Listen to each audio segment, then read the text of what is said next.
see where it's going. Try it. Where did you aim for last time? Aim for the head.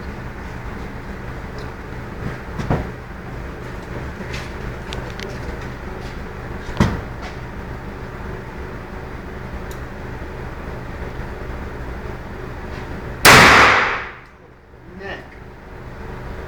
Right in the